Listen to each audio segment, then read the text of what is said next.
তো গাইস প্রথমে ভিডিওটি দেখি, তারপর পাবলিকের করা ফানি কমেন্টগুলো পড়ি। তুলসী পাতা ভাই বাজারে দিয়াছিলাম মোর, দুসরা পাতা বানাই দিল আমারে জীবন। আসসালামু আলাইকুম বরবাদ। সামনেরটা কি মারা গেল নাকি? ইন্না লিল্লাহি ওয়া ইন্না ইলাইহি রাজিউন। মরহুমের জানাজার নামাজ আজ বিকাল ৩টার সময়। জানাজার নামাজের পর খাওয়া দাওয়ার ব্যবস্থা রয়েছে, সকলে অবশ্যই থাকবেন। বলেন কি?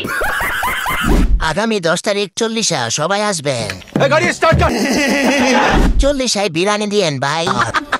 না ভাই, গরু দিয়া কাচ্ছি দিয়ে ভাই। এইদিকে আমার হাসতে হাসতে হাগু আটকে গেছে। আমি পাবনার দারোয়ান বলছি, আমি যখন ঘুমাইছিলাম তখন ওরা পালাইয়া গেছে।